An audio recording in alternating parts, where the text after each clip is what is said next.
All right, welcome to another deep dive. This time we're all about photography, and you're in luck because we've got uh, a pretty dense source doc you provided, but Yeah. luckily we've got expert speaker here to help us make sense of it all. Yeah. Looks like someone is ready to take their photos to the next level. Oh, absolutely. And Yeah. they want to do it efficiently too, right? The source is all about getting 80% of the results with just 20% of the effort, that good old Pareto principle. Yeah. The Pareto principle. Always a good one. It's about finding the high impact stuff, the core techniques that'll make the biggest difference. Exactly. So no more messing around. Let's jump right in and see what we can uncover Okay. now. So first up is ISO. I know it has something to do with light sensitivity, right? But I always get a little tripped up on the details. Okay, think of it like imagine your camera's sensor is like your eyes adjusting to a dark room. Yeah. Okay, I can see that. At first, you can't see much, so your eyes have to become more sensitive to pick up any available light. And that's kind of what ISO does for your camera sensor. So like increasing the ISO is kind of like telling my camera to open its eyes wider when it's dark. Exactly. But here's the thing, just like straining to see in the dark, there's a trade-off, right? The higher you push that ISO, the more sensitive the sensor gets. But you also introduce the risk of noise, those grainy specks that can make your photos look less sharp. Ah, right. The source mentioned a test shoot with a Sony A7R II, and it showed how that noise increases as you crank up the ISO. Right, and it's interesting because even at higher ISOs, like 3200, the photos were still pretty usable.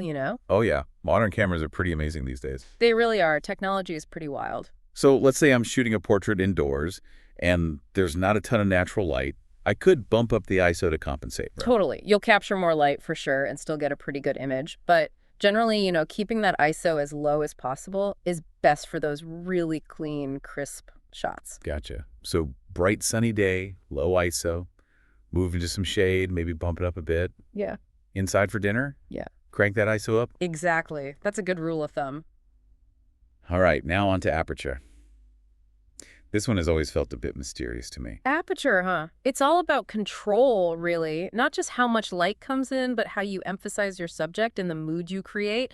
And it all comes down to those tiny blades in your lens that open and close. Oh, right, that's where the f-stop comes in, right? But I gotta be honest, that whole smaller number equals larger opening thing always trips me up. Yeah, it's definitely counterintuitive. Just remember this. A lower f-stop, like f1.4, that means those blades are wide open, bigger aperture, more light, and that beautiful blurry background you see in portraits. Ah, okay, so if I want that super dreamy, blurred background look, I should be aiming for a low stop number. Exactly. That's that shallow depth of field where only your subject is in sharp focus makes them pop. But if I'm shooting a group photo, I'd want everyone to be sharp, so I'd use a higher f-stop, like f8. You got it. Higher f-stop, more in focus. Okay, starting to click for me now. So what about landscapes? When I want everything from the foreground rocks to those distant mountains to be super crisp. For that, you got to crank that f-stop up, maybe to f16 or even higher. You create this really deep depth of field. Everything's nice and sharp, no matter how far away it is. This is making so much more sense now. Aperture is about way more than just letting in light. Right. It's about shaping the look of your photo. All right, now on to the last element in our little trio here, shutter speed. Now, I know it's about how long the shutter stays open, but how does that actually affect my photos? Okay, imagine you're watching a hummingbird flitting between flowers, right? If you only glance at it for a split second, you get this frozen moment, wings sharp, everything still. That's like a fast shutter speed. So if I'm photographing my crazy dog catching a Frisbee, I'd want a fast shutter speed to freeze the action. You got it. Something like 1/1500th of a second or faster, and that Frisbee will be crystal clear. But if you wanted to show the blur of the movement, give it that sense of energy, you'd slow that shutter speed down. That's cool. I remember the source mentioned that the photographer actually prefers shutter speeds between 150th and 1500th of a second for portraits, probably to avoid any unwanted blur from like slight movements, right? Exactly. You want to capture them sharp, but not too rigid, right? Makes sense. So fast shutter freezes action, slow shutter creates blur. Got it. Yep. But it's more than that. It's all about how these three elements work together, this thing called the exposure triangle. The exposure triangle. Oh. That sounds intriguing.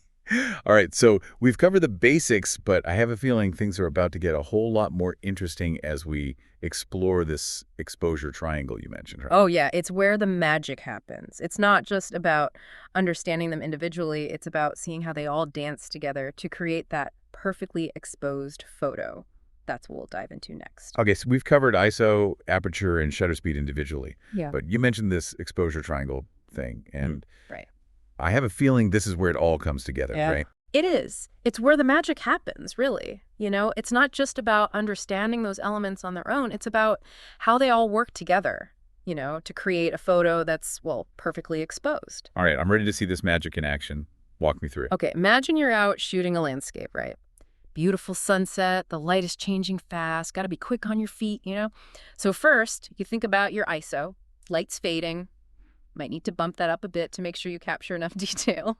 Okay, higher ISO to brighten things up, but doesn't that make the photo, grainy? It could, yeah, but that's where aperture and shutter speed come in to save the day. You can balance that higher ISO by opening up your aperture a bit, let in more light. So lower f-stop, right? But wait, wouldn't that make my depth of field shallower, so not everything in the landscape would be in focus? You're catching on quick. That's the thing. You got to make choices, right? Oh. If you want everything tacked sharp from front to back, you might need to sacrifice a bit of light, use a higher f-stop, and then compensate by slowing down that shutter speed.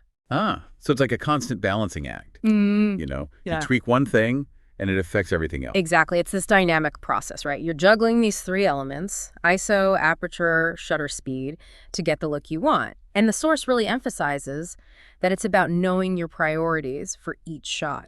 This is starting to feel less like a formula and more like, I don't know, an art form. That's a great way to put it. So you understand the rules, but you also know when to bend them, right? Exactly. Let's say you're shooting a portrait in a dimly lit cafe. You want that soft, dreamy look, the background all blurry. You'd start with a wide aperture, right, for that shallow depth of field. Okay, low fluff for the blur. But wouldn't that let in too much light, make the photo too bright? Could happen. But you can then lower your ISO, make your sensor less sensitive, and then to fine-tune it, you adjust that shutter speed. So I could use a faster shutter speed to balance out the wider aperture and that lower ISO. Right. It's like a puzzle, finding the right combination. You got it. And that's what's so cool about it. There's no one right answer. It's all about the choices you make. And the source really stresses that it all starts with visualizing the final image you want. So before I even touch my camera, I need to be thinking about like the mood, the story I'm trying to tell, all that. Exactly. That vision is your guide, and then the exposure triangle becomes your toolkit to bring it to life.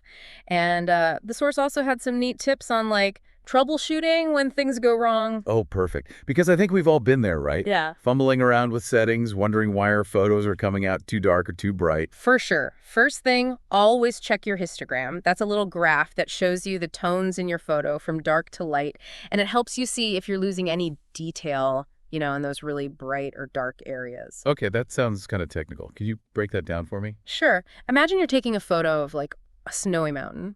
If the highlights are clipped, the snow might just look like a white blob, no texture or anything. I see. So it's like a warning system, making sure you're capturing all the detail in the scene. You got it.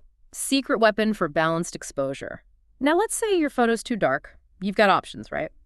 Slow down that shutter speed, open up the aperture, or bump up the ISO. But each of those has trade-offs, right? Like we talked about. Exactly. Slower shutter speed might introduce blur. Wider aperture means less in focus.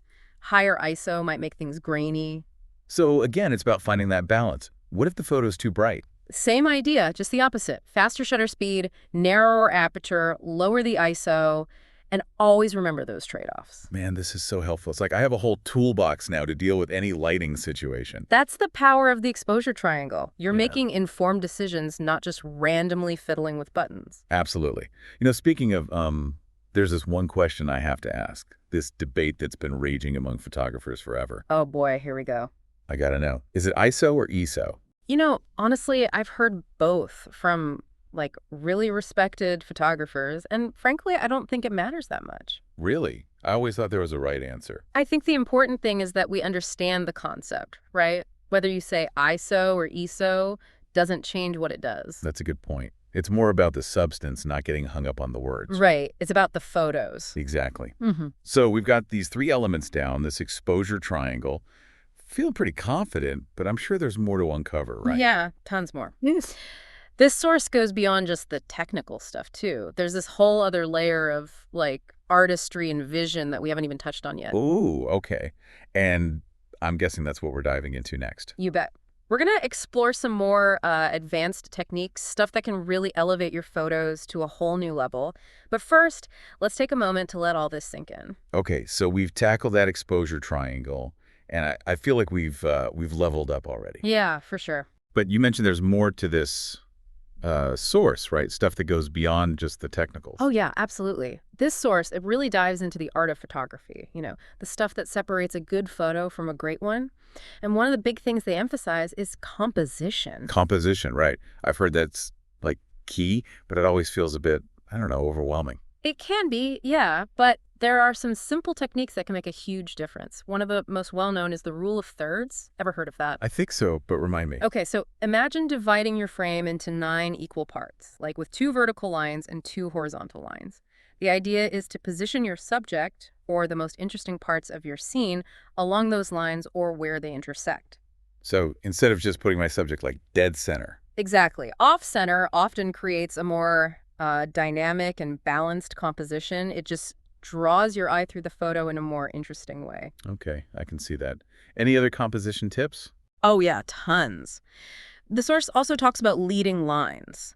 These are lines in your photo that kind of naturally draw your eye towards the main subject, things like roads, fences, rivers, even the lines of a building. Oh, I see. So like instead of just taking a random photo of a landscape, I could try to find those natural lines that lead the eye towards something specific. Exactly, like maybe a distant mountain or a lone tree. It adds depth, a sense of story. Man, this is great stuff. It's like composition is its own language, It is. And the source, it dives into lighting too, which is, well, it's everything in photography, really. Oh, yeah. I've definitely noticed how different the same scene can look depending on the time of day or the weather. Totally. This source talks about something called the golden hour, which is basically that hour right after sunrise and the hour before sunset. The light's all soft and warm, long shadows, perfect for portraits and landscapes. Okay, so if I want that, like that warm, magical glow in my photos, I got to shoot during those specific times. You got it. And if you're stuck shooting midday, when the sun's super harsh, the source says find some open shade. Creates a much nicer, more flattering light. Golden hour and open shade. Got it. Writing these down. Anything else about lighting? Yeah, they touched on backlighting too, which is when you have your light source behind your subject. Creates this cool rim of light that outlines them. Ah, so that's how you get those like ethereal silhouettes where the person's almost glowing. Exactly.